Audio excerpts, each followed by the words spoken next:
To the mother-in-law who only landed a husband because she needed the money. My daughter-in-law toasted at the family dinner. I stood up calmly. That is actually your area of expertise, isn't it? Tell the family about that work trip to Miami. You didn't go alone, did you? And your boss was there too. I then revealed an old photograph. The photograph landed on the table like a bomb. Jessica and Gregory Stevens walking out of a hotel in Miami, holding hands. The date stamp in the corner said it all. 6 years ago. Back when she swore she was traveling alone for business. Gregory Stevens is married, Jessica. He has 3 kids. I have the hotel receipts, the flight logs, emails from his executive assistant. Everything. Jessica's face went from the red flush of anger to the white pallor of terror. The wine glass slipped from her fingers and shattered against the floor. Ryan picked up the photograph with trembling hands. His eyes darted from the image to his wife's face, processing the betrayal. "What is this, Jessica?" he asked, his voice cracking. She opened her mouth, but no sound came out. She took a step back, then another. Her heels clicked against the hardwood floor. "Ryan, I can explain. Your mother is lying. She's making this up. I have the proof." I cut in. Every trip, every lie, every time you came back with new perfume and expensive gifts that were supposedly from your clients. Emily let out a gasp. Uncle Arthur stood up and walked out of the dining room. Aunt Sarah covered her face with her hands. The other guests sat frozen, not knowing where to look. "You are a liar," Ryan whispered, standing up slowly. "All this time you made me believe my mother was the problem." Jessica shook her head desperately, tears rolling down her cheeks. "No, Ryan, listen to me. Your mother is jealous because you love me. Do not speak about my mother again." He cut her off, his voice ice cold. "Do not ever mention her again." Jessica backed away until she hit the wall. Her designer dress was wrinkled, her mascara was running, her entire facade destroyed in minutes. "This isn't over," she threatened me, her voice shaking. "I will destroy you, Margaret." I held her gaze without blinking. "You already did your best tonight, Jessica, and look where you are now." My next words were simple but devastating. "Gregory has a wife. Her name is Catherine, and 2 days ago I sent her copies of everything I have. She has already filed for divorce, and she is naming you as the other woman in the legal documents." Jessica let out a choked scream. Her face completely crumpled. She spun around and ran from the room. Her heels clattered down the hallway like gunshots. The front door flew open, the engine of her car roared to life, and the tires screeched against the pavement. Absolute silence. Ryan remained standing, the photograph in his hand, staring into the void. His face had cycled through every possible emotion in a matter of minutes.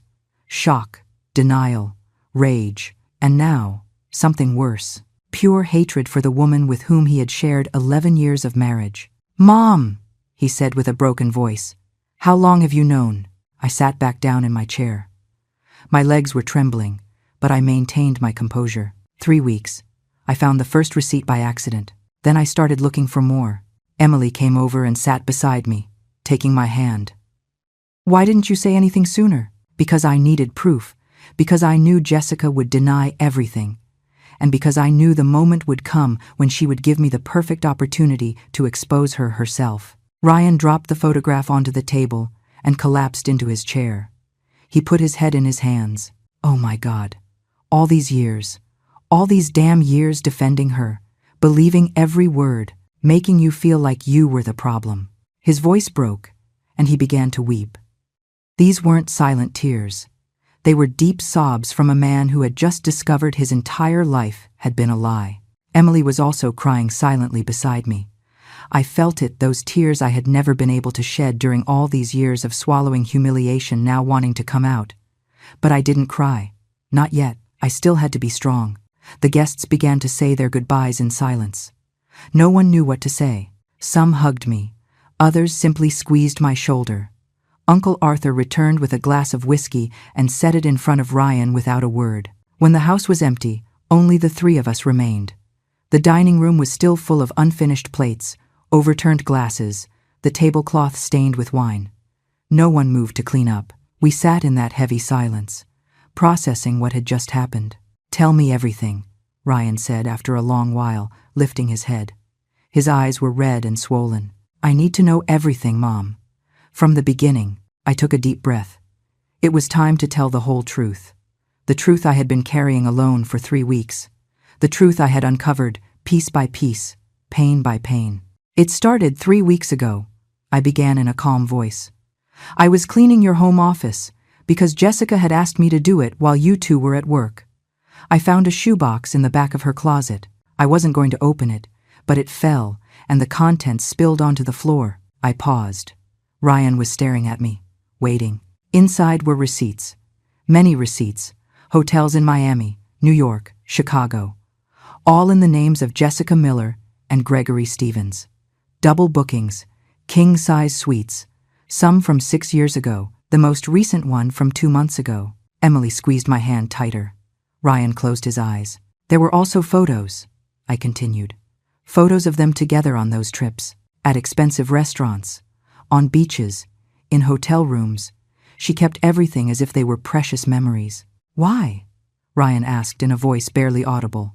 Why would she keep proof of her own betrayal? Why did she never think someone would find them? Because she was arrogant, I said. Because she was so sure she had you completely controlled that she wasn't worried. I took a folded envelope from the pocket of my dress. I placed it on the table in front of him. This is a copy of everything I found. The originals are in a safe place.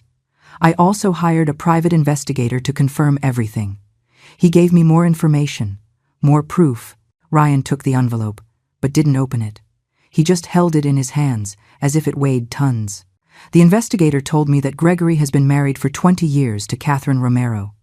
They have 3 children, aged 17, 14, and 11. Gregory is the vice president of the company where Jessica worked. He was the one who hired her 8 years ago. The affair started 6 months later, before we got married, Ryan whispered. Yes, I confirmed. Before the wedding. During your marriage.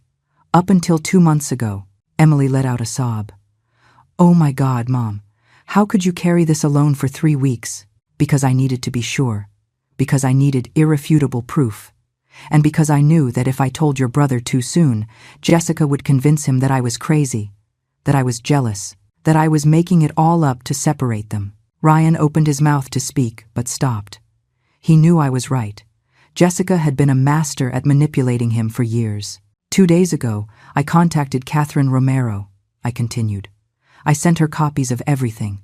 Photos, receipts, the investigator's report, everything. She called me yesterday crying, thanking me for finally giving her the proof she needed. She said she had suspected for years, but Gregory always denied it. Now she has everything she needs for the divorce. Does Jessica know? Emily asked. She didn't know until 10 minutes ago when I told her. But I am sure Gregory has already received the divorce papers, and I am sure that at any moment, Jessica is going to receive a legal summons as well. Ryan finally opened the envelope. He took out the photos one by one. He looked at them in silence. With every image he saw, his jaw tightened more. His knuckles turned white. The rage was growing in his eyes like a storm. I am going to sue her, he said finally with a cold voice. I am going to file for divorce, and I am not going to leave her anything. Absolutely nothing. She is going to fight, I warned. She is going to say I manipulated everything, that I fabricated the evidence, that I am taking revenge because I never accepted her. Let her try, Ryan replied. I have the original proofs. I have the investigator's report. I have Catherine Romero as a witness. And I have years of text messages where Jessica lied to me about her work trips. He stood up abruptly, making the chair screech.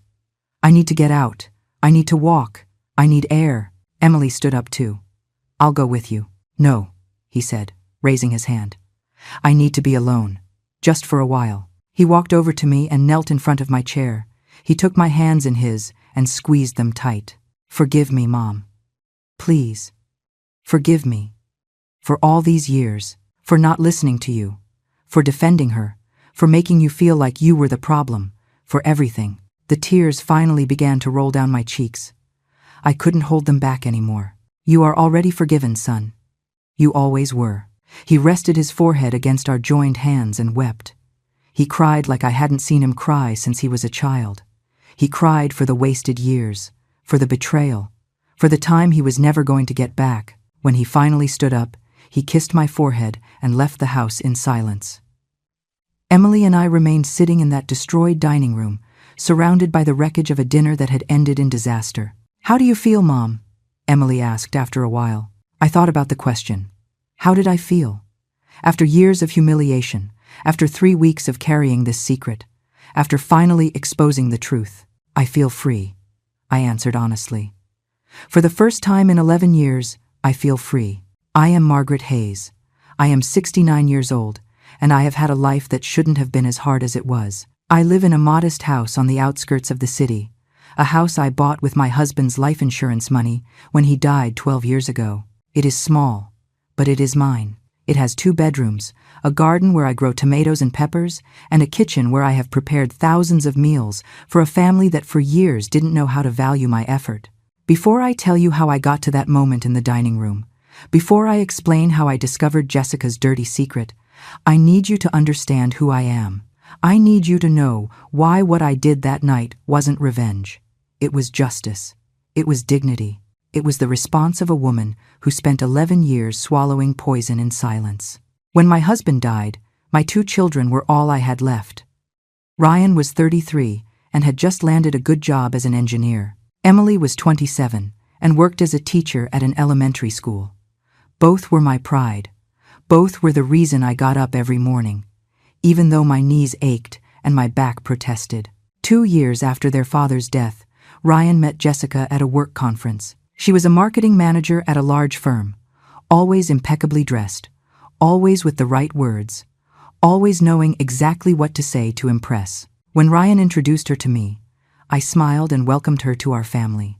But something in her eyes, something in the way she looked me up and down, evaluating my simple clothes and my working hands, put me on alert. They got married 8 months later. I helped with the wedding.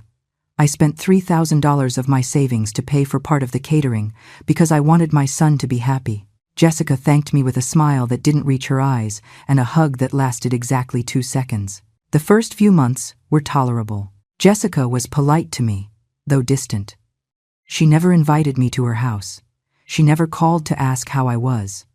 When I visited them, there was always an excuse to cut the visit short. They had to go out. They were waiting for an important call. She had a headache. But I accepted it all because my son seemed happy, and that was the only thing that mattered. Things started to change when I turned 62. That was the year my diabetes got worse, and I had to start taking insulin daily. It was also the year I had a fall at home that left me with a fractured hip. I needed surgery and 3 months of recovery. Ryan insisted that I move in with them temporarily while I recovered. Jessica agreed, but her face when she did told me everything I needed to know. Those 3 months were a silent hell. Jessica was never cruel in an obvious way. She never shouted at me or insulted me directly. Her cruelty was more subtle, more calculated, more effective. She left my medicine in high places where I couldn't reach it with my crutches. She prepared meals with too much salt or too much sugar that she knew I couldn't eat because of my diabetes. She turned the television volume up high when I tried to rest. And when Ryan came home from work, she transformed into the perfect wife and the concerned daughter-in-law who was doing everything possible to take care of her poor, sick mother-in-law. When I was finally able to return to my house, I breathed a sigh of relief. But the damage was already done. Jessica had established the narrative. I was the problem mother-in-law, the sick old woman who needed constant attention, the burden she had endured with the patience of a saint. And Ryan believed every word. The following years were a slow but steady escalation. Jessica took more and more control over my son's life. Little by little, she pushed him away from me. The visits became less frequent, the phone calls shorter. Family celebrations began to take place in expensive restaurants, where I felt out of place with my simple clothes and my limited budget. And always, Jessica found a way to make me feel small. "Oh, Margaret, that dress is so cute. Is it vintage? It looks very 70s. Margaret, don't worry about bringing anything for dinner. You know your cooking is very traditional. Ryan, honey, your mom looks tired. Maybe she should go home early to rest." Every comment was a pinprick wrapped in velvet. Every smile was a trap, and I endured them all because I didn't want to cause problems, because I didn't want my son to have to choose between his wife and his mother, because I knew that if he had to choose, he probably wouldn't choose me. My survivor's benefits were about $1,200 a month. With that, I paid my property taxes, my utilities, my medicines which cost $150, my food. Money was always tight, but I never complained. I worked cleaning houses twice a week to earn a little extra. My knees protested, my back ached. But I did it because I needed to maintain my independence. Because I knew the day I depended completely on my son would be the day Jessica held all the power over me. Emily saw what was happening, but she didn't know how to help. She and Jessica never got along. Jessica treated her with the same polite disdain she treated me with. Emily tried to talk to Ryan several times, but he always defended his wife. Jessica is under a lot of stress at work. Jessica didn't mean it maliciously. Mom, you're being too sensitive. Those were his answers. And with each one, I felt the chasm between us grow a little wider. I spent my birthdays 63, 64, 65, 66, 67, and 68 swallowing humiliation, smiling when I wanted to cry, nodding when I wanted to scream, accepting crumbs of attention from my own son because it was better than nothing. And all that time, Jessica kept building her image of the perfect wife, the successful woman, the patient daughter-in-law enduring a difficult mother-in-law. But I wasn't stupid. I was old, but not blind. I saw things. I noticed details. Like the times Jessica came home late and her excuse was always a work meeting. Like the expensive perfume she wore when she supposedly went on business trips but never wore at home. Like the way she constantly checked her phone and placed it face down when Ryan entered the room. Like the credit card bills with charges from luxury hotels that she justified as corporate expenses. I stored those observations in my mind like seeds that might one day sprout into something more. I didn't know what. I didn't know when. I just knew something wasn't right in that marriage, and that one day the truth would come to light. And then that day arrived 3 weeks ago. The day that changed everything. The day I went to Ryan and Jessica's house because she had asked me to clean the study while they were at work. Me, the 69-year-old mother-in-law with arthritis and diabetes, cleaning the house of the woman who earned $6,000 a month. But I accepted because that way I could see my son when he returned from work, even if only for half an hour. I was cleaning the closet in the study when a shoebox fell from the top shelf. It opened upon hitting the floor, and all its contents spilled onto the carpet. Receipts, photographs, documents. At first, I was going to put it all back in the box without looking. But then I saw a photo. Jessica and a man who wasn't my son, hugging, smiling. Behind them, the sign of a hotel in Miami was clearly visible. My hands trembled as I picked up that photo. Then I picked up another, and one more. Each one was worse than the last. Jessica with that man in restaurants, on beaches, in hotel rooms. Some photos had dates. The oldest was from 6 years ago, the most recent from 3 months ago. I picked up the receipts with shaking hands. Hotel Fontainebleau, Miami Beach, 2 nights. Double room, under the names Jessica Miller and Gregory Stevens. The Plaza, New York, 3 nights, suite, same names. The Peninsula, Chicago, 1 night, deluxe room, same names. There were dozens of receipts, literally dozens. I sat on the floor of the study with all that evidence scattered around me and cried. I cried for my son who didn't know his wife was betraying him. I cried for all the years I had spent feeling guilty, believing that perhaps I was the problem. I cried for the cruelty of a woman who cheated on my son while convincing him that I was the villain. But after crying, I made a decision. I wasn't going to keep this secret. I wasn't going to protect Jessica. But I also wasn't going to run to tell Ryan without solid proof, because I knew Jessica would deny everything. She would say I had invented the photos, that I had forged the receipts, that I was desperate to destroy her marriage because I was jealous. I took my phone and photographed every receipt, every photo, every document.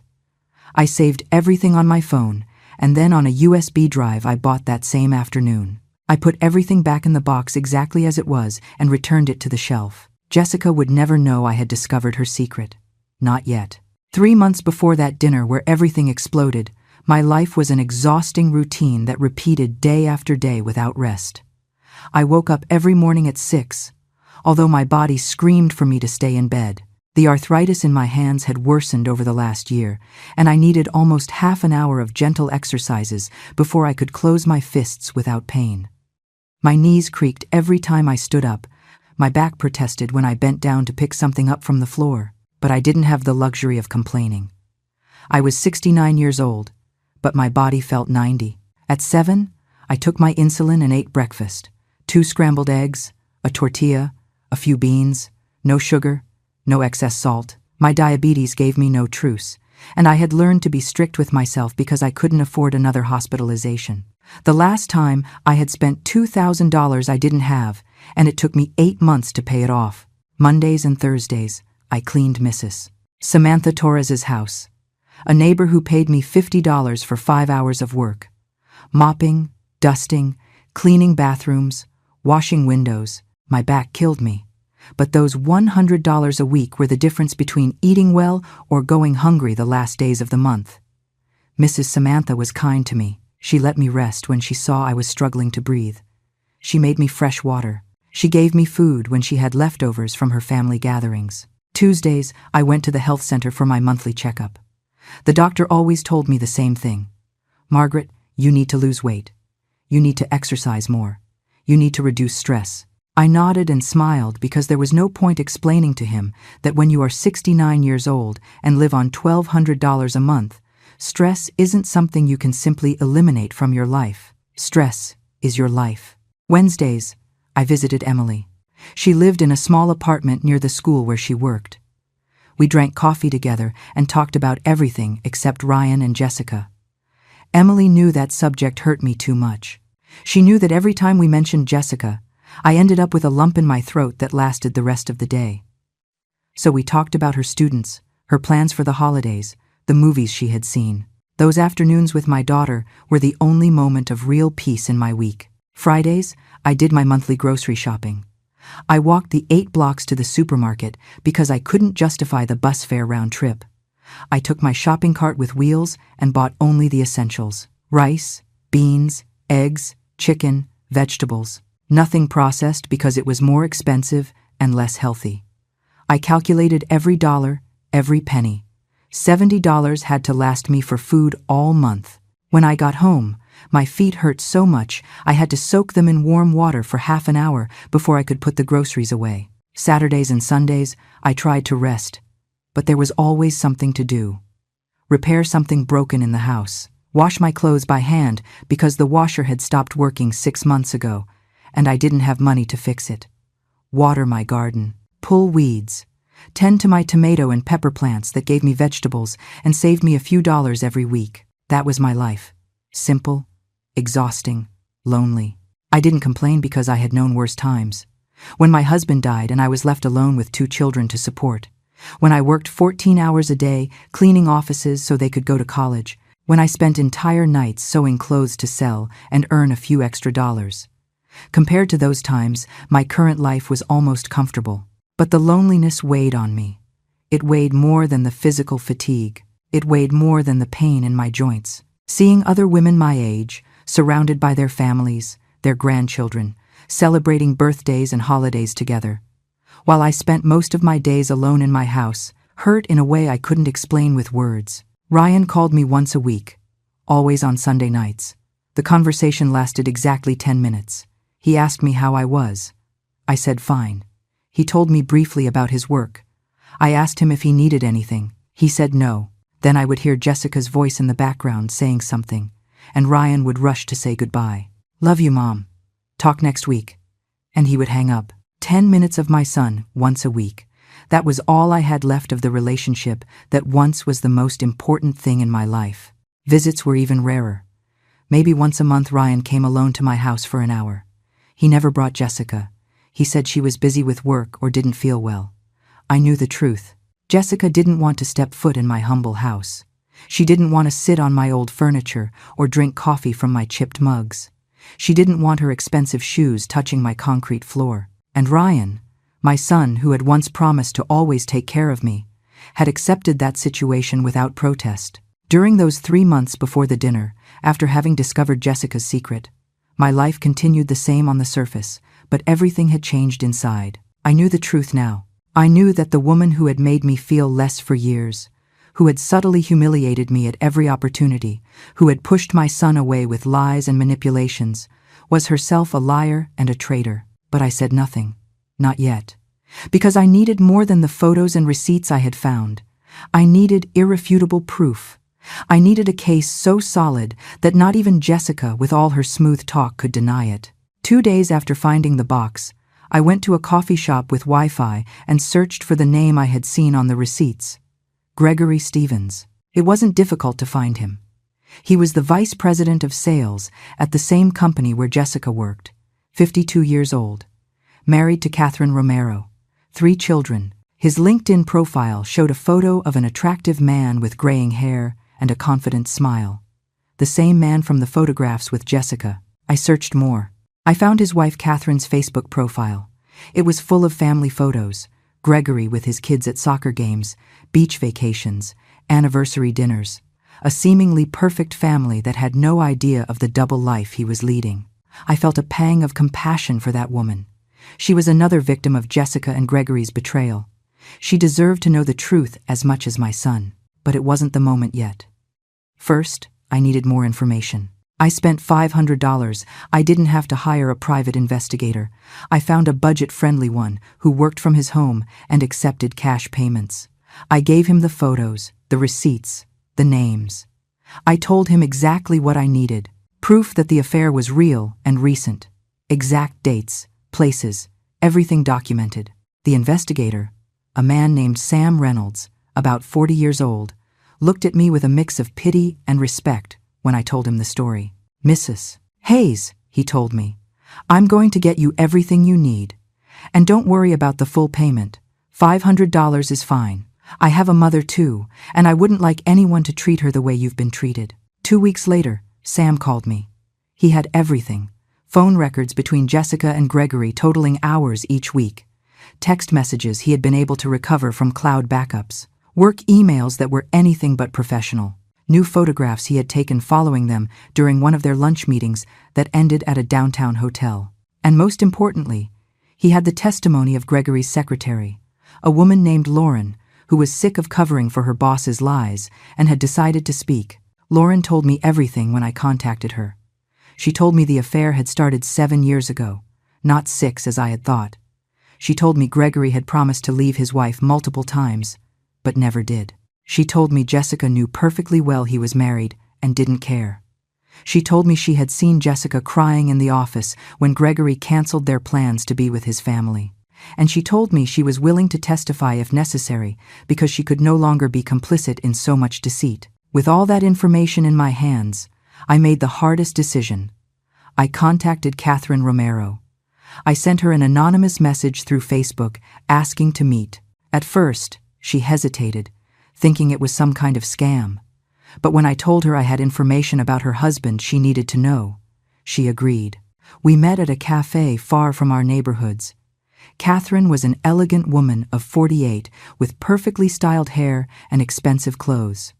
When she sat in front of me, I saw the fear in her eyes, fear of hearing something that would confirm what she had probably suspected for years. I showed her everything. The photos, the receipts, the messages, the emails. She looked at them one by one in absolute silence. Tears began to fall down her cheeks, but she didn't make a sound. When she finished looking at everything, she looked up at me and asked with a broken voice, "Why are you showing me this?" "Because you deserve to know the truth," I replied. "And because my son deserves it too. We have both been deceived by the same 2 people. We both deserve justice." Catherine closed her eyes and took several deep breaths. Then she opened them and looked at me with a determination that hadn't been there before. "I am going to file for divorce," she said, "and I am going to name Jessica Miller as the other woman in the legal documents. I want her name recorded publicly. I want everyone to know what kind of woman she is." I gave her copies of everything I had. She hugged me before leaving. 2 women who didn't know each other, united by the pain of betrayal. Jessica entered my son's life like an elegant hurricane. From the first moment I met her, I knew she was one of those women used to getting what she wants regardless of who she has to step on along the way. She was 31 when Ryan introduced her to me. Tall, slim, always dressed in designer clothes that cost more than 3 months of my rent. Her black hair fell perfectly over her shoulders. Her makeup was flawless. Her nails always done. Everything about her screamed success, power, control. She worked as a marketing manager at a multinational corporation. She earned $6,000 a month, maybe more. She drove a brand new car. She lived in a modern apartment in the best part of the city before marrying Ryan. She spoke 3 languages. She had traveled half the world. And most importantly, she knew exactly how to use all that to make others feel small beside her. The first time she came to my house was 2 months after meeting Ryan. He was so excited, so proud to introduce me to this successful woman who had taken notice of him. I prepared meatloaf, my son's favorite dish, and laid out my best tablecloth. I cleaned the house until it shone. I wanted to make a good impression. Jessica walked into my house, and her gaze scanned everything in 3 seconds. I saw how she evaluated my old furniture, my walls that needed painting, my linoleum floor. She said nothing, but she didn't need to. Her expression said it all. Disapproval, pity, superiority. "What a cozy house," she said with a smile that didn't reach her eyes. "You can tell it has many years of history." History.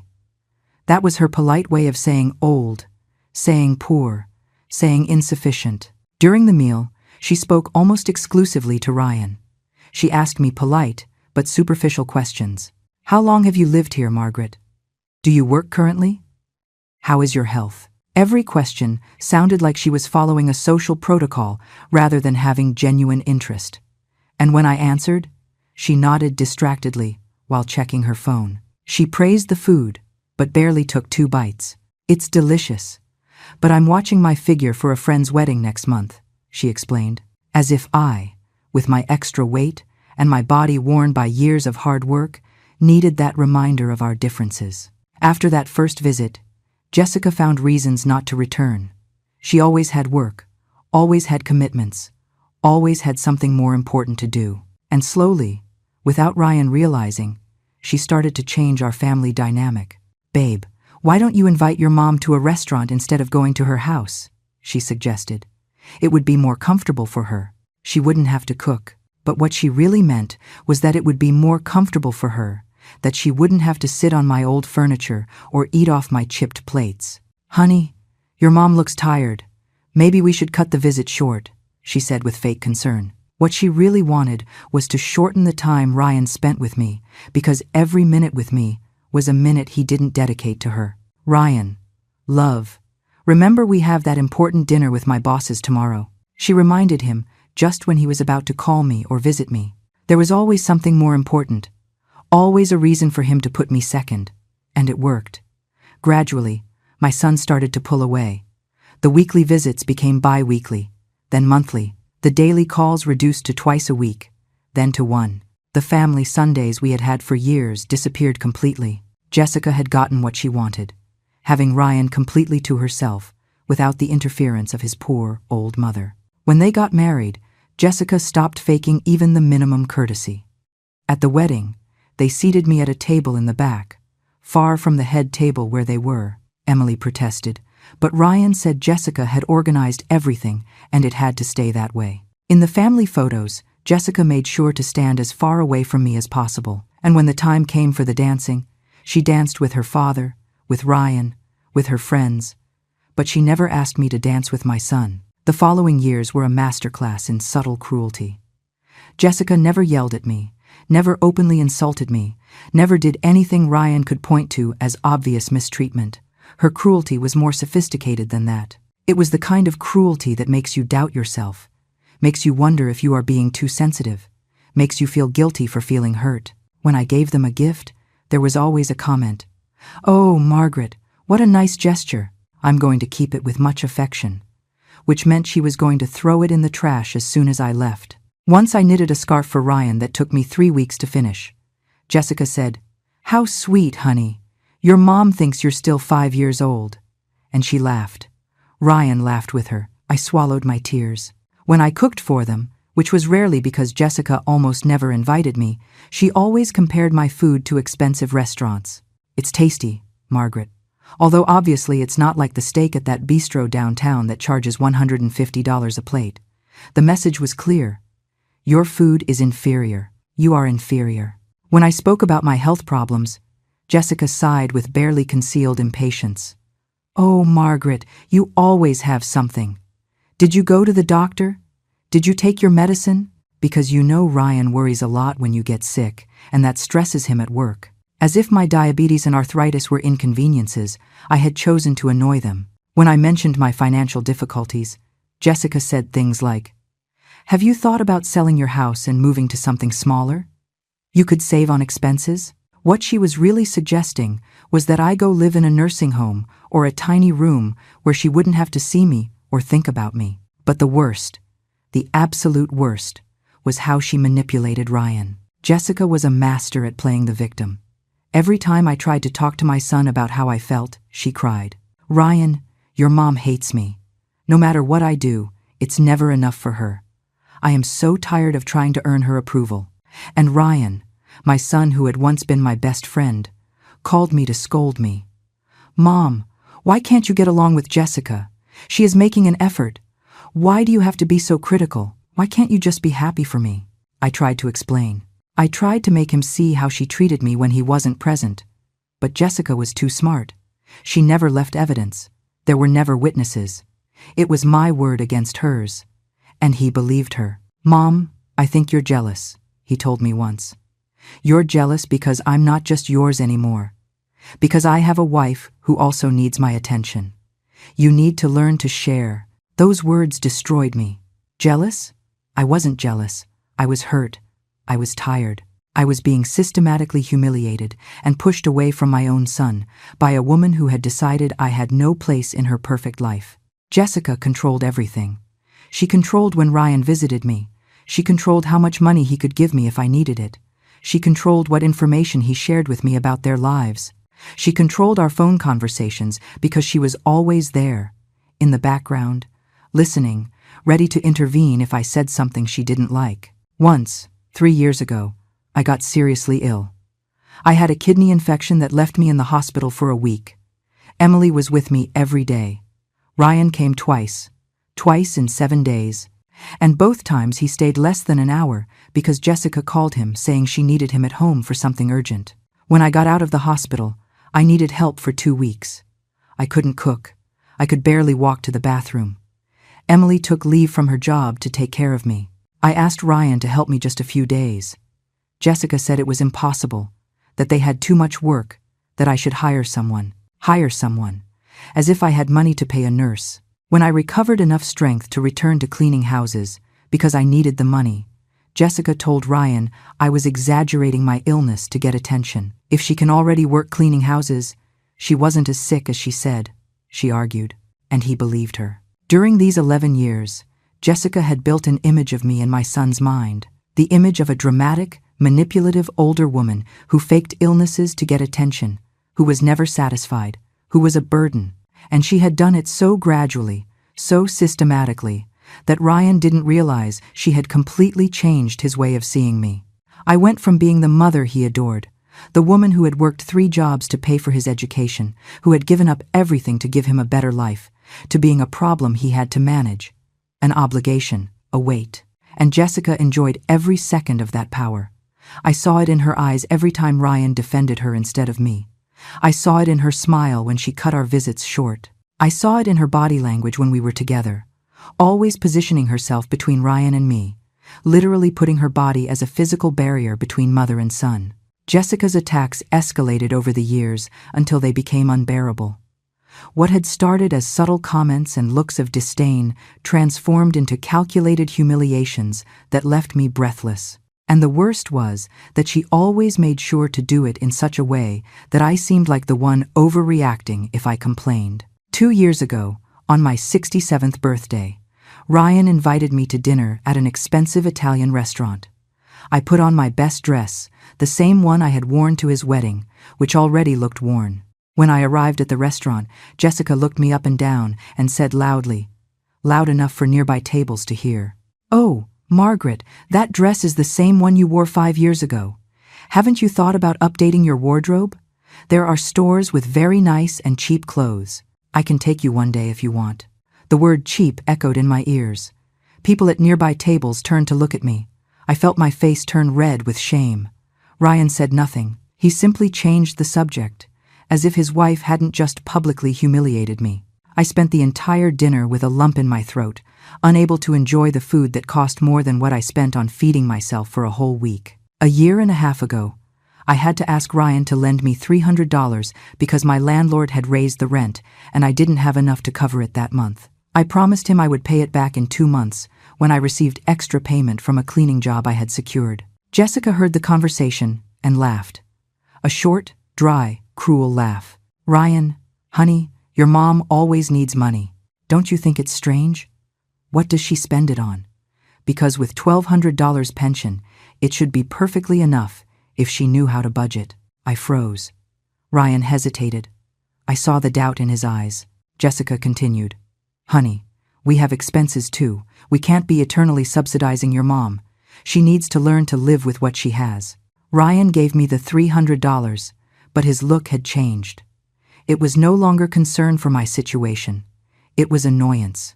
As if I were an irresponsible child asking for money for whims. I paid back every cent in exactly 2 months, working overtime that made my knees swell so much I could barely walk. When I handed him the money, Jessica said, "See, Margaret, you could do it. It was just a matter of trying a little harder." As if I hadn't been trying every day of my life. A year ago, during Christmas, Jessica organized a dinner at her house. She invited her family, her friends, co-workers. I thought I would also be invited because I was her husband's mother. I waited for the invitation, but it never came. When I asked Ryan, he told me uncomfortably, "Mom, it's just that Jessica wants it to be something intimate, just her close people." I wasn't a close person to my own son. That was clear. I spent that Christmas alone in my house, eating leftover casserole that Mrs. Samantha had given me. Emily tried to come, but she was sick with the flu and didn't want to infect me. I watched through the window as neighboring families celebrated together, while I wondered at what moment I had lost my son. 9 months ago, Jessica began making comments about my health that clearly sought to plant the idea that I was a burden. "Margaret, have you thought about a nursing home? Not the bad ones. There are some very nice ones where they take care of you well and you have the company of people your age. It would be less lonely for you." She said it with that fake smile, as if she really cared about my well-being and wasn't trying to convince Ryan to send me away. "Jessica, I am fine in my house," I replied. "I don't need anyone to take care of me. I can fend for myself." "For now," she answered. "But you have to think about the future. What happens if you fall and there's no one to help you? If your diabetes gets worse, you wouldn't want to be a burden to Ryan, right?" That word, burden. She used it constantly. Every time she saw me, she found a way to slip it into the conversation. "We don't want you to be a burden. You must take care of yourself so as not to become a burden. Parents who really love their children don't become a burden to them." The message was clear. I was a weight she wanted to eliminate. 6 months ago, Jessica started openly criticizing my way of speaking, my education, my manners. We were at a cafe, and I asked for a soda.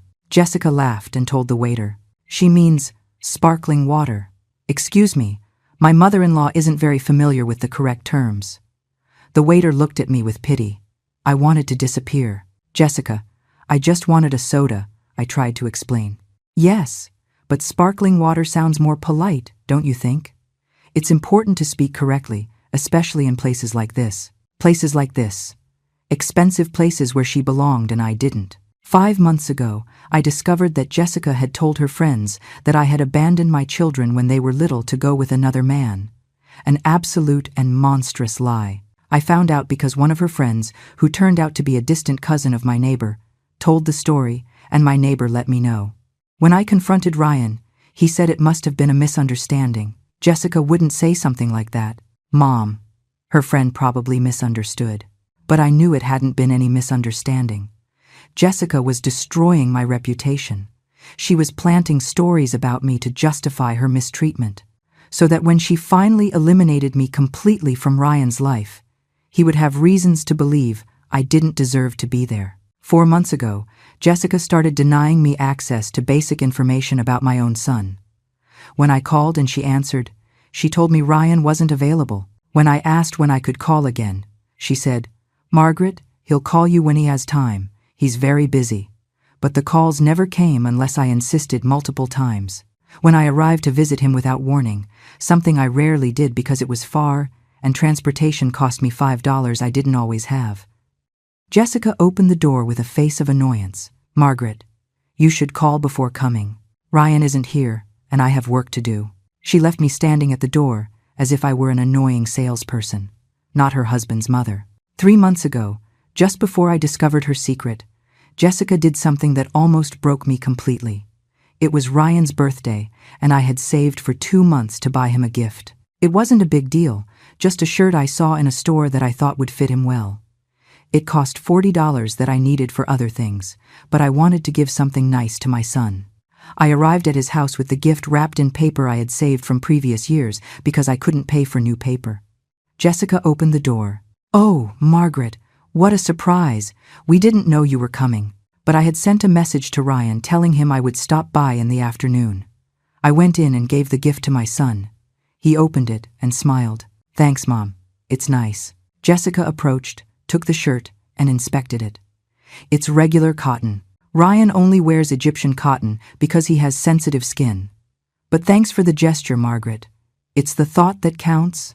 "No." And she left the shirt on a chair with a carelessness that made it clear it would end up in the donation pile. I had spent $40. $40 that meant eating rice and beans for a week, and she had discarded it like trash in a matter of seconds. That night I cried myself to sleep. I cried for all the years of accumulated humiliations. I cried for the son I had lost at the hands of a cruel woman. I cried for the life I had lived, thinking my sacrifices had been worth it, just to discover my son no longer valued me. But it was just after that birthday that everything changed. It was 2 days later when Jessica asked me to clean her study. It was then that I found the box, when I discovered her secret, when the universe finally gave me the tools I needed to defend myself. During those 3 weeks after the discovery, Jessica continued attacking me without knowing I already had her life in my hands. She criticized me for my clothes. She made fun of my way of speaking. She told Ryan I was spending too much on medicines and probably didn't need them all. She suggested again that I should move to a nursing home. Every attack was one more nail in her own coffin. The moment everything changed arrived in the most unexpected way. It was a Tuesday afternoon, 3 weeks before that dinner that would change everything. Jessica had called me in the morning. Something unusual because she almost never contacted me directly. Her voice sounded sweet, too sweet, which immediately put me on alert. "Margaret, I need a huge favor. Ryan and I have an important meeting today and the house is a mess. Could you come clean the study? I'd pay you $50. I know you normally charge that for a whole house, but I really need urgent help." $50. Money I needed desperately because the previous month I had to buy more expensive medicines and had come up short. I swallowed my pride, as I had done so many times before, and accepted. "Sure, Jessica. What time do you need me to go?" "Perfect. Come around 2. We won't be there, but I'll leave the key under the mat. The study is on the 2nd floor. It's the room at the end of the hall. I just need you to dust, vacuum, and organize a bit. There are boxes in the closet you can arrange better." I arrived exactly at 2. The house was empty and silent. I climbed the stairs slowly because my knees protested with every step. The study was large, with an expensive wooden desk, shelves full of books that had probably never been read, and a huge closet that occupied an entire wall. I started by dusting the shelves. Then I vacuumed the carpet. Finally, I opened the closet to organize the boxes Jessica had mentioned. There were 5 cardboard boxes stacked in the back. I took the first one and lowered it carefully. It was sealed with tape. I set it aside and took the second. This one was open and full of old papers, bills, unimportant documents. The third box was a shoebox, smaller, lighter. When I lowered it from the shelf, the lid slipped and the box fell to the floor. Its entire contents spilled onto the carpet like an explosive puzzle. Photographs. Dozens of photographs. And receipts. So many receipts. I bent down with difficulty, ignoring the pain in my back, and started picking everything up. I was going to put it back in the box without looking, but then my eyes caught something in one of the photos, Jessica. And a man who wasn't my son. My hands started shaking when I took that photograph. Jessica and that man coming out of a hotel? He had his shirt open, no tie. She wore a tight red dress I had never seen her wear at home. They were holding hands, smiling. The photo had a date in the bottom right corner. The 15th of March, 2019. 6 years ago. I picked up another photo. The two of them on a beach. Him with his arm around her. Another one in an elegant restaurant, toasting with glasses of wine. Another where they were kissing in front of what seemed to be the Eiffel Tower.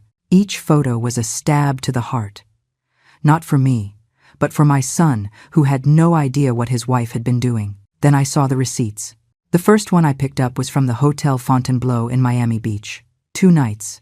Deluxe room with ocean view, $1,200. Under the names Jessica Miller and Gregory Stevens. The date, March 2019. The same date as the first photo. I kept picking up receipts with hands that were now shaking uncontrollably. The Plaza in New York. $2,000 for 3 nights. Jessica Miller and Gregory Stevens. The Peninsula in Chicago. $1,800 for 2 nights.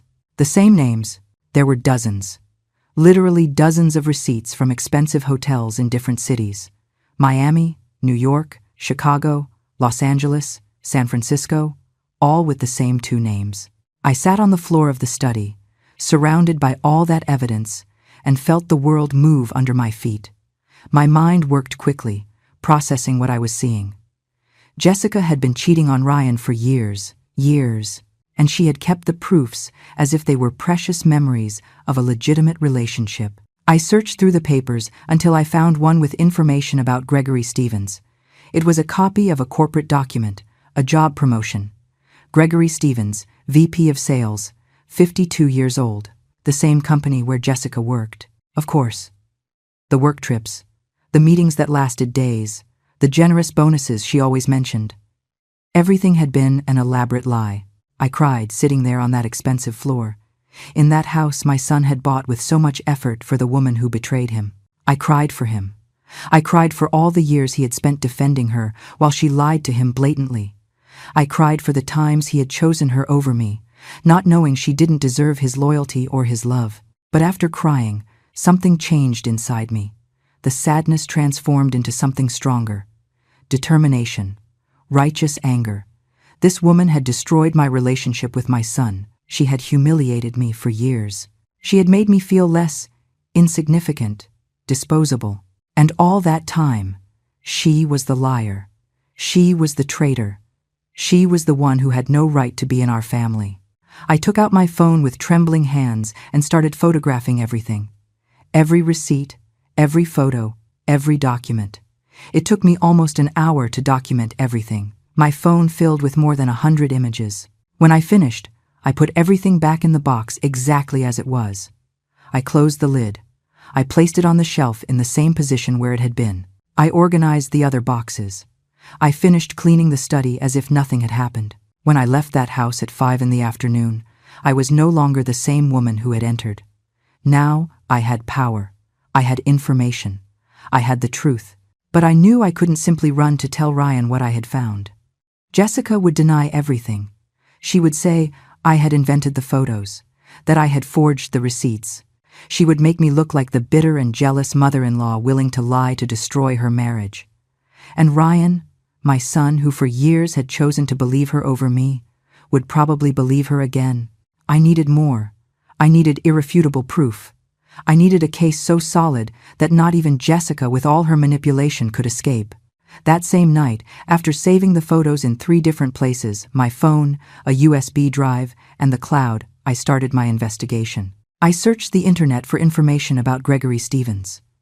It wasn't hard to find him. He had profiles on LinkedIn, Facebook, Instagram. His life was there, exposed for anyone who wanted to see it. LinkedIn showed his professional career, vice president of sales at the same company where Jessica worked. He had been there for 25 years, climbing the ranks. His photo showed an attractive man of 52 with graying hair and a confident smile. The same man from the photographs with Jessica. But it was Facebook where I found the most important information. Gregory Stevens was married.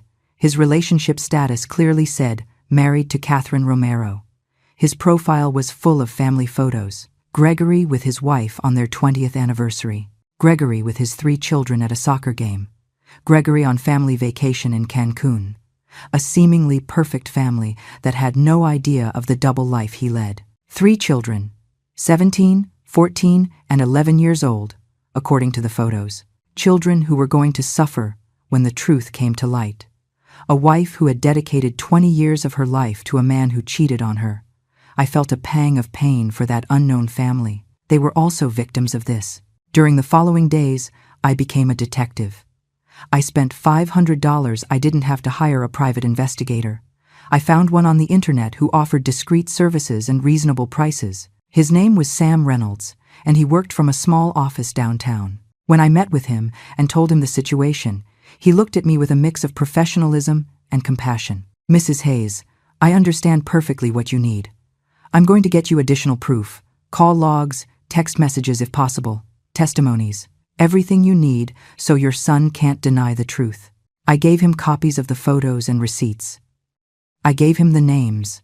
I told him everything I knew. How much will it cost? I asked, fearing the answer. Normally I charge $1,000 for a case like this, he replied. But I see you aren't doing this for revenge. You're doing it to protect your son. I'll charge you $500, and you can pay me in 2 parts. $250 now and $250 when I hand you the complete report. I gave him the first $250 I had taken from my emergency savings account, money I was saving for some medical urgency. But this was more urgent. This was saving my son from a life based on lies. Sam worked for 2 weeks.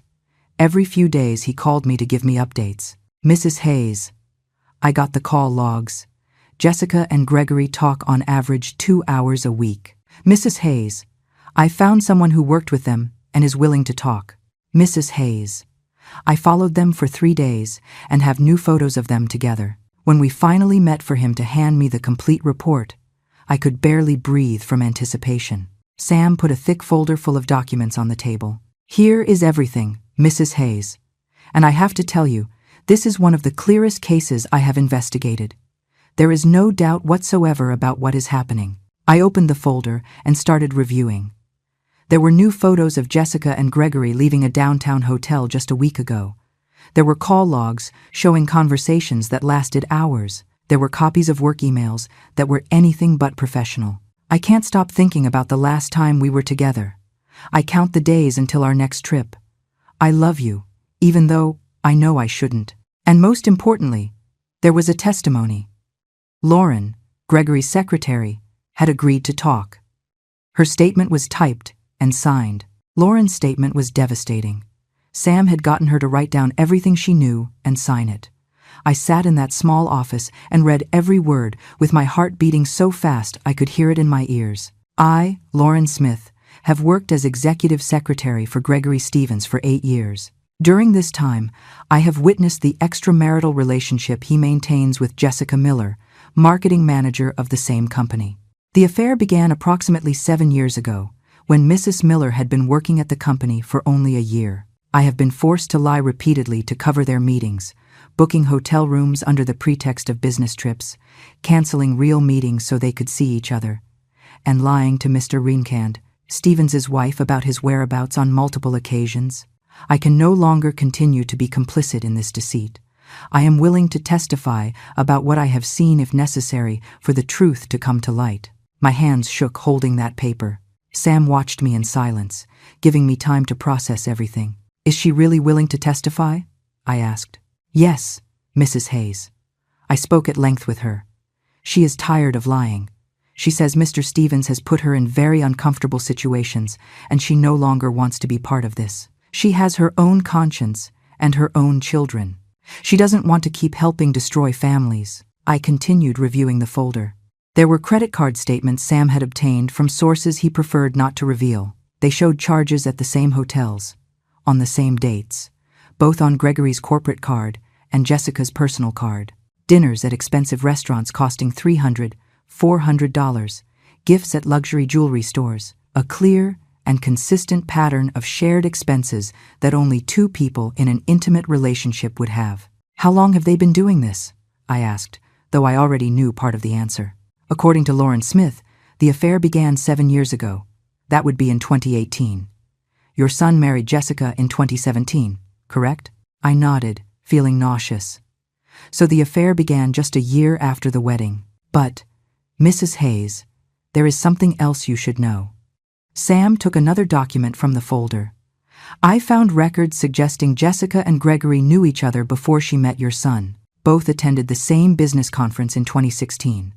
There are photos from that conference where they appear together in the same group. The world stopped for a moment. Jessica had met Gregory before meeting Ryan. What did that mean? Had the affair started even before the wedding? Or had she started the relationship with Gregory after getting married, but a previous connection already existed? I can't confirm if the affair started in 2016, Sam continued. Lauren Smith can only testify to what she saw since 2018. But the previous connection exists. That is a fact. I paid him the last $250 with trembling hands. I left that office with the folder under my arm, feeling like I was carrying a bomb, because that was exactly what I had. A bomb that was going to explode the lives of several people when I finally decided to detonate it. During the following days, I studied every document as if it were a final exam on which my life depended. I memorized dates, places, names. I organized everything chronologically. I made copies of the copies and stored them in different places. In my house, in Emily's house, in a safe deposit box I rented at a bank for $20 a month. But I still needed one more piece of the puzzle. I needed to talk to Catherine Romero, Gregory's wife. She deserved to know the truth as much as my son. And her testimony, her reaction, would be crucial for what I was planning. Finding her contact information wasn't difficult. Her Facebook profile was open to the public. I sent her a private message from a fake account I created specifically for this. I couldn't risk her knowing who I was before we met. Dear Catherine, I know this message will seem strange to you, but I need to talk to you urgently about your husband, Gregory. I have information you need to know. Please meet with me. I promise this is important and I am not lying to you. I just want to help you. I waited 3 days without a response. I thought she had ignored or blocked me. But then, on the 4th day, her answer arrived. Who are you? Why should I trust you? If you have information about my husband, tell me now or don't waste my time. I replied, I can't tell you by message. It is too delicate. Please meet me in a public place of your choice. I will show you physical proof of what I am telling you. After seeing it, you will decide what to do. 2 more days passed before she responded. Central Cafe. Tomorrow at 3 in the afternoon. I'll be at a table in the back. Bring what you say you have. I arrived at Central Cafe 15 minutes before 3. It was an elegant place downtown, with marble tables and expensive decor. I felt out of place with my simple clothes and my old bag, but I forced myself to walk with my head held high. I was the one who held the power now. I was the one who had the truth. Catherine Romero arrived exactly at 3. I recognized her immediately from her Facebook photos. She was an elegant woman of 48, slim, well-dressed, with brown hair, perfectly styled. She wore designer clothes and a watch that probably cost more than 6 months of my rent. She sat in front of me with an expression of distrust mixed with curiosity. You must be the person who wrote to me, she said without preamble. I have only 30 minutes. Show me what you have or I'm leaving. I took the folder out of my bag and put it on the table. I opened it and started taking out the photographs one by one. The first one showed Gregory and Jessica leaving the hotel in Miami. Catherine looked at it and her face went pale. Who is she? She asked with a tense voice. Her name is Jessica Miller. She is the marketing manager at the same company where your husband works, and she is my daughter-in-law. She is married to my son. Catherine's eyes widened. She took the photo with hands that were starting to shake. I took out another photo, and another, and one more. Catherine looked at them all in silence, tears beginning to pool in her eyes but not letting them fall yet. Then I took out the receipts. One by one, hotel after hotel, city after city, date after date. With every receipt she saw, Catherine's jaw tightened more. How long? She finally asked with a broken voice. At least 7 years. possibly more. Catherine closed her eyes. A tear finally rolled down her cheek, but she wiped it away quickly. When she opened her eyes again, there was something different in them. It wasn't vulnerability anymore. It was cold, calculated fury. "Why are you showing me this?" she asked. "What do you want from me?" "What do I want from you?" I replied honestly. "You deserve to know the truth. Your husband has been cheating on you for years. My son has also been deceived. We are both victims of the same two people. I thought you had a right to know. Does your son know?" she asked. "No, not yet. I haven't told him because Jessica would deny everything. She would say I invented the proof because I never accepted her. My son would probably believe her and not me. That's why I needed more evidence. That's why I looked for you." Catherine nodded slowly, processing everything. She took her coffee with trembling hands and drank slowly. "I have suspected for years," she said finally. "The constant trips, the calls at odd hours, the perfume on his clothes that wasn't mine, the excuses. Always so many excuses, but every time I confronted him, he denied everything. He made me feel paranoid. He made me feel like I was crazy for even suggesting it. It's the same thing Jessica did to my son," I said. "She convinced him I was the problem, that I was jealous, that I invented things to cause problems in their marriage." Catherine stared at me. In that moment, two women from completely different worlds were united by the same pain, by the same betrayal. "What are you going to do?" she asked. "I am going to tell my son the truth, but not yet. I am waiting for the right moment, a moment where Jessica cannot manipulate the situation, where the truth is so obvious that not even she can deny it. And you, what should I do? Whatever you consider right, these are copies of everything. Keep them. Use them if you need them. For divorce, for whatever, they are yours." Catherine took the folder and put it in her designer bag. She stood up, ready to leave. But before doing so, she looked at me one last time. "Thank you," she said softly. "Thank you for giving me this, for not letting me live in ignorance any longer. I am going to talk to my lawyer tomorrow. I am going to file for divorce. And I am going to ensure Jessica Miller's name is recorded in the legal documents as the other woman. I want her reputation to be destroyed as much as my husband's." "Will you let me know when you do it?" I asked. "Because when you file those papers, Gregory is going to tell Jessica, and when Jessica knows her secret is exposed, she's going to try to get ahead of the situation. She's going to try to tell her version to my son before I can do it." Catherine nodded. "I will let you know. I will give you time to talk to your son first. I will wait a week after filing the papers before they are officially served to Gregory. That will give you time." We said goodbye with a brief but meaningful hug. Two warriors in parallel battles, allies in the search for justice. During the next week, I waited. Catherine sent me a message. "Papers filed today. My lawyer says Gregory will receive them in exactly 7 days. Jessica Miller is officially named in the documents. Good luck." Now I had a deadline. 7 days to find the perfect moment to expose Jessica. 7 days to plan how to tell my son the truth in a way he couldn't deny or ignore. The following days were the hardest of my life. I had the whole truth in my hands, but I couldn't just drop that bomb without a plan. Jessica was too smart, too manipulative. If I went directly to Ryan with the proofs, she would find a way to flip the situation. She would say the photos were altered, that the receipts were fake, that I had hired someone to invent everything because I was desperate to destroy her marriage. And my son, who for 11 years had chosen to believe her over me, would probably do it once more. I needed a moment where she couldn't escape, where the truth was so obvious, so public, so irrefutable, that not even all her smooth talk could save her. And that moment arrived when Emily, my daughter, called me on Friday night. "Mom, Jessica is organizing a family dinner for next Saturday. Ryan just called to invite me. He says Jessica wants to gather the whole family, uncles, some cousins, us. He says she wants to strengthen family ties." My heart raced. Jessica never organized family dinners. She hated having my family in her house. Something was happening. And then I understood. The divorce papers. Gregory would receive them in 3 days. Jessica didn't know yet, but she must feel something was approaching. Maybe Gregory had been acting weird. Maybe his secretary Lauren had suddenly quit. Maybe Jessica felt her perfect world was about to wobble and wanted to make sure she had Ryan completely on her side before that happened. "Are you going, Mom?" Emily asked. "Yes," I replied. "I am definitely going." I spent the next few days preparing. I took out the clearest photograph of Jessica and Gregory, the one from the hotel in Miami. I put it in the pocket of my best dress. I mentally reviewed everything I knew, all the proof I had. I practiced in front of the mirror what I would say, how I would say it. I needed to be calm. I needed to be cold.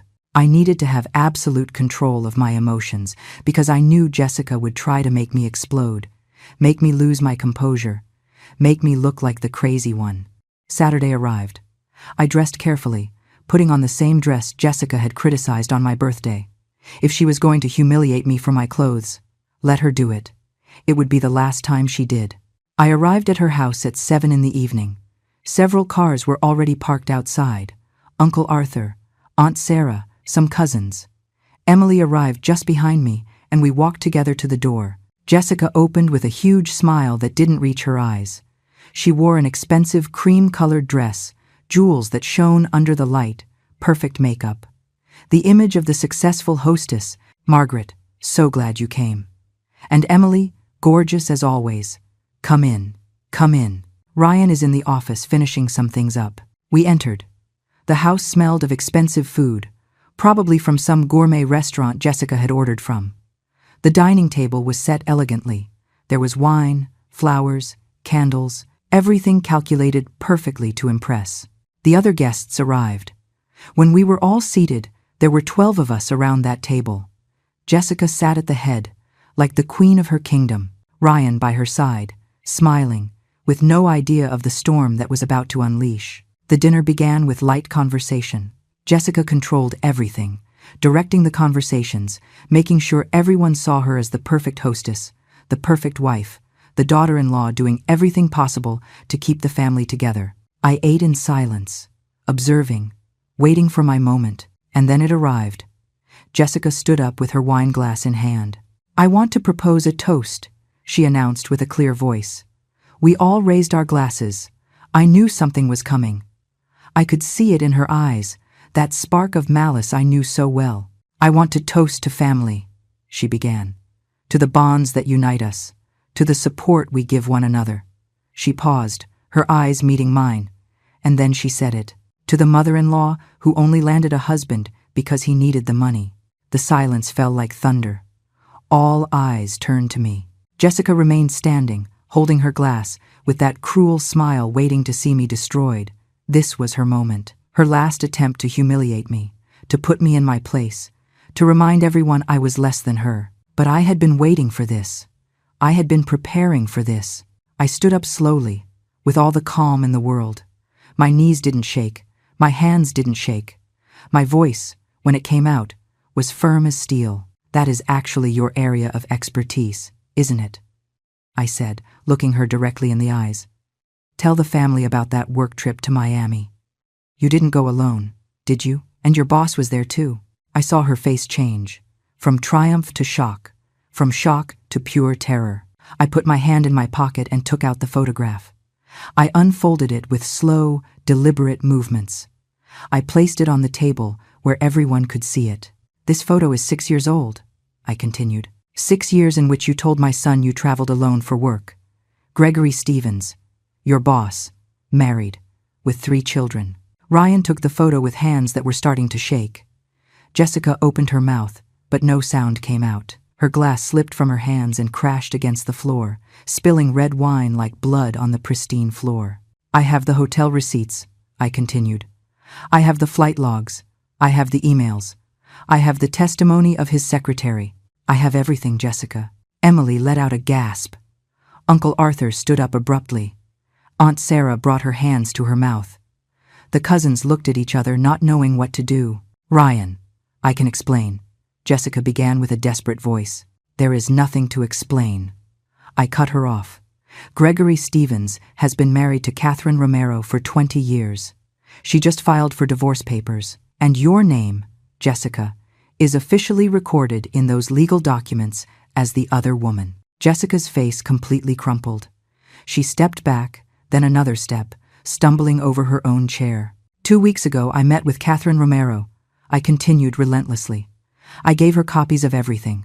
Of the photos, the receipts, the emails. She cried in front of me when she saw what her husband had been doing. 20 years of marriage destroyed. 3 children who are going to suffer when they know the truth. All because of your selfishness, Jessica. Ryan kept looking at the photo, his eyes moving from the image to his wife's face. When he finally spoke, his voice came out as a broken whisper. How long? 7 years, I answered for Jessica, who seemed unable to speak. The affair began a year after you got married. Maybe even before. They met at a business conference in 2016, before she met you. You are a liar, Ryan whispered. But he wasn't saying it to me. He was saying it to Jessica. All this time, every trip, every meeting, every time you came home late. It was all a lie. Jessica shook her head frantically.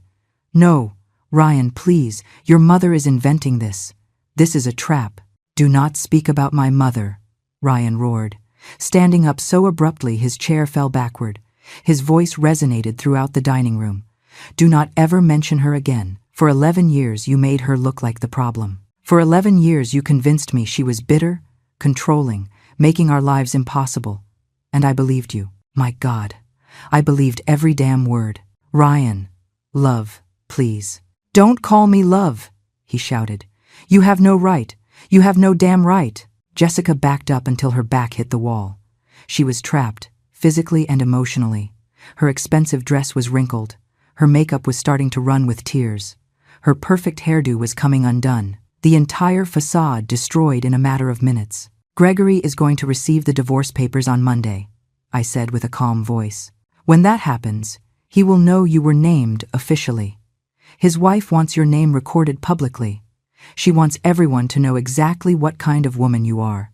This isn't going to end like this, Jessica said suddenly, and her voice changed from pleading to threatening. She pointed her finger at me. You are going to pay for this, Margaret. I will destroy you. I am going to tell everyone you invented all this, that you manipulated the proofs, that you are desperate to ruin my marriage. I held her gaze without blinking. You already did your best tonight, Jessica, and look where you are now. Those were the words that broke her completely.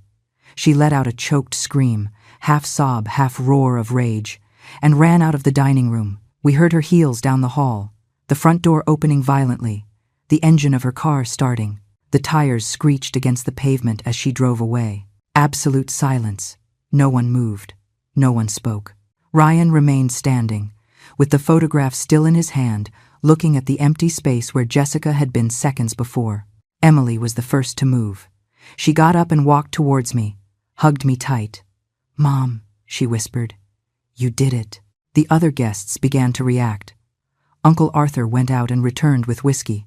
He gave it to Ryan without saying a word.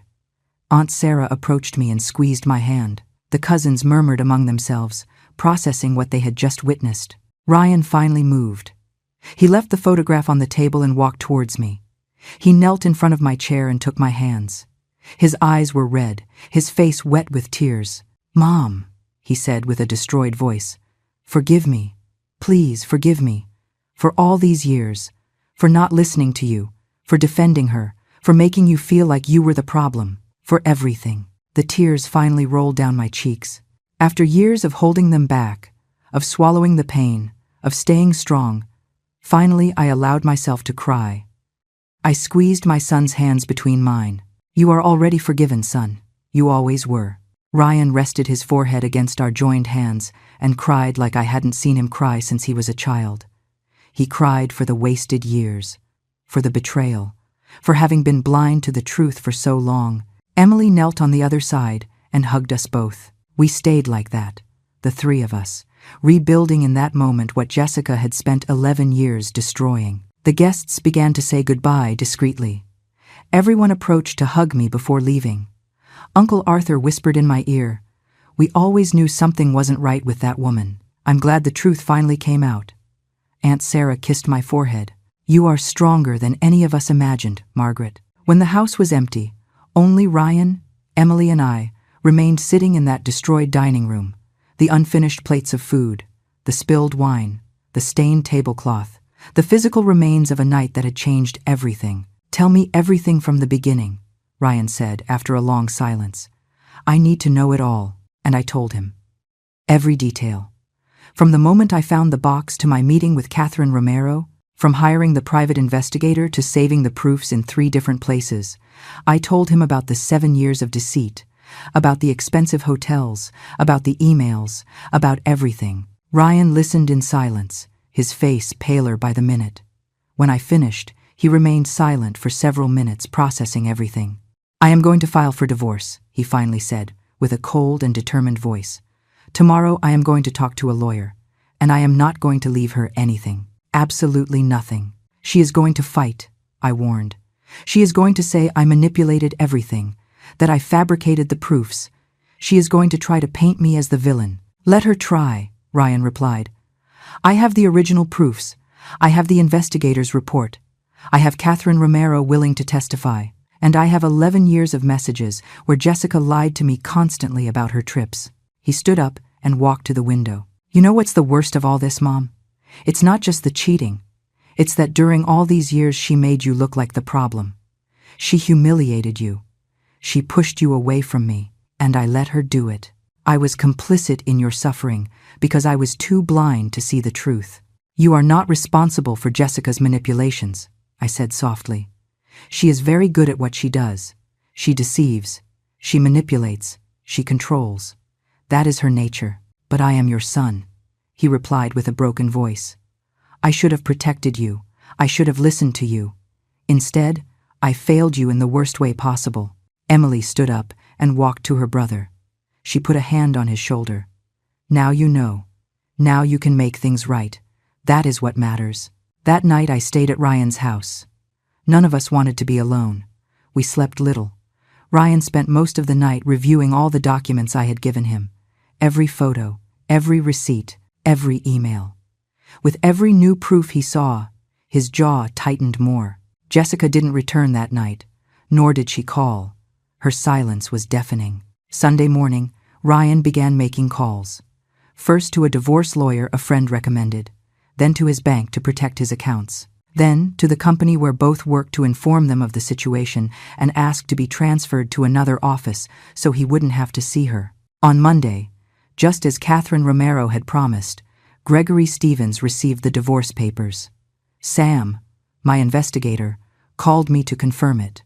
Mrs. Hayes, Gregory received the papers this morning.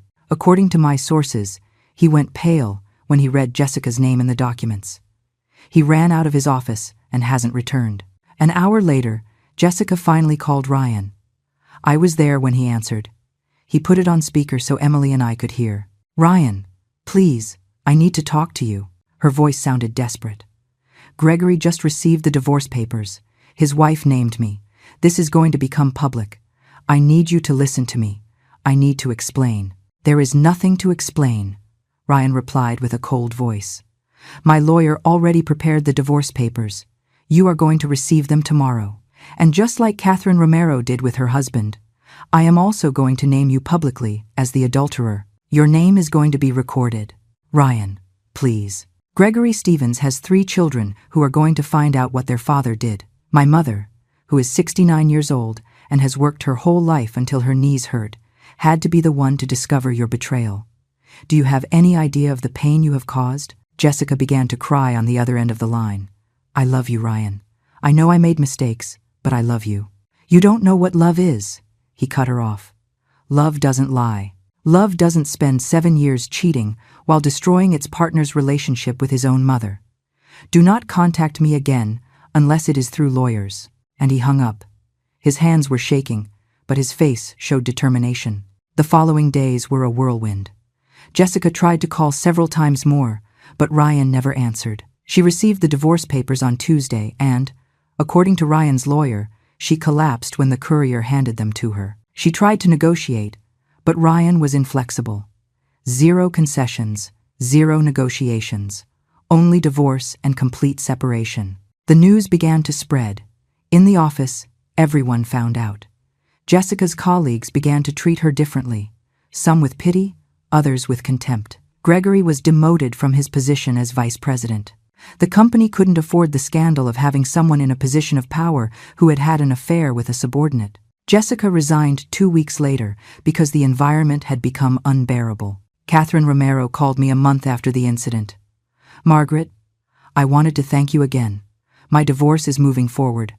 My children are in therapy, processing everything, but they are going to be okay. And I am finally free from a marriage that was a lie." "How are your kids?" I asked. "Hurting, angry, confused. But with time they will heal. The truth hurts, but it is better than living a lie." She was right. The truth had hurt. It had destroyed families. It had exposed secrets that had been buried for years. But it was better than continuing to live in deceit. Ryan started therapy to process everything. He asked for my forgiveness 1,000 times more. I gave it to him every time. We began to rebuild our relationship slowly. He started visiting me twice a week. He called me every day. He helped me financially without me having to ask, depositing $500 extra each month so I wouldn't have to keep cleaning houses with my destroyed knees. "Mom, I should have done this years ago," he told me when I tried to reject the money. "I should have taken care of you like you took care of me all your life. Let me make up for at least a little of the lost time." Emily became a fundamental pillar. She had seen everything from the beginning, but hadn't been able to do anything because Ryan wouldn't listen to her. Now the three of us were united again, the family Jessica had tried to destroy but had survived. 3 months after the incident, I was in my garden, watering my tomato plants, when I heard a car stop in front of my house. I looked up and saw Jessica getting out of a taxi. She looked completely different. No makeup, simple clothes, unstyled hair, eyes red and swollen. She walked towards me slowly. I stayed where I was, hose still in hand, waiting. "Margaret," she said with a hoarse voice, "I need to talk to you." "We have nothing to talk about, Jessica. Please, just 5 minutes." I turned off the water and stared at her. "Speak." "I lost everything," she began, tears rolling down her cheeks. "My job, my marriage, my reputation. Gregory blocked me on everything. Ryan won't answer me. I have no one." "You reaped what you sowed," I replied without emotion. I know, and I accept it. But I need you to understand. I never wanted to hurt you. I was just protecting my secret. And the only way I knew was to push you away from Ryan. You humiliated me for 11 years. You made me feel less. You destroyed my relationship with my son. And now you come to ask me, what exactly? Forgiveness? Compassion? Jessica covered her face with her hands and sobbed. "I don't expect your forgiveness. I just needed to tell you I'm sorry, that you were right, that I was cruel and ruthless, that you deserved respect and I never gave it to you." I watched her cry without feeling anything, not satisfaction for seeing her destroyed, not pity for her situation, just emptiness. "Get out of my house, Jessica, and don't come back." She nodded between sobs, turned around, and left. I watched her get into the taxi and drive away. And that was the last time I saw her. The divorce was finalized 4 months later. Jessica received nothing because she had signed a prenup that Ryan, thank God, had insisted on making before getting married. She tried to fight, but her lawyer told her she had no case. The infidelity was documented. The proofs were irrefutable. Ryan began to rebuild his life. He moved to a smaller apartment. He started going out with friends again. He even started dating someone new 6 months later. A woman named Samantha, who was a teacher like Emily, and who treated me with the respect I always deserved from the first moment I met her. I also began to heal. The constant visits from my children filled the void I had felt for years. My house stopped being a lonely place and became a home full of laughter and love again. I stopped cleaning houses because Ryan insisted I had worked enough in my life. A year after that dinner, the three of us, Ryan, Emily, and I, were sitting in my garden drinking coffee. Ryan took my hand. "Mom, I know I've told you 1,000 times, but I need to say it again. Thank you. Thank you for not giving up. Thank you for seeking the truth. Thank you for being stronger than any of us imagined. You saved me from a life based on lies." I squeezed his hand and smiled. "That is what mothers do, son. They protect their children. Always." I looked at my 2 children sitting beside me, the afternoon sun illuminating their faces, and I felt a peace I hadn't felt in over a decade. Jessica had tried to destroy my family. She had tried to erase me from my son's life. She had tried to make me feel invisible and insignificant. But she had failed, because true love, the love of a mother for her children, cannot be destroyed by any amount of manipulation or cruelty. It can be hurt, it can be tested, but it always finds a way to survive. And I had survived. More than that, I had won. Not because Jessica had been destroyed, but because my family was united again. Because the truth had prevailed. Because justice, although late, had finally arrived. That night, when my children left and I stayed alone in my house, I sat in my favorite chair and looked at old photos of when Ryan and Emily were little. I remembered them when they called me every time they had a problem, when they looked for me to comfort them. When I was their whole world. I had lost that for 11 years. But now I had it back. And this time, no one was going to take it away from me. I put away the photos and turned off the lights. Tomorrow would be another day. A day without humiliations, without lies, without Jessica. A day where I could simply be Margaret Hayes, a 69-year-old mother who had fought for her family and had won. And as I fell asleep that night, with my aching knees but my heart at peace, I knew that every moment of pain had been worth it. Because in the end, the truth always wins. Always.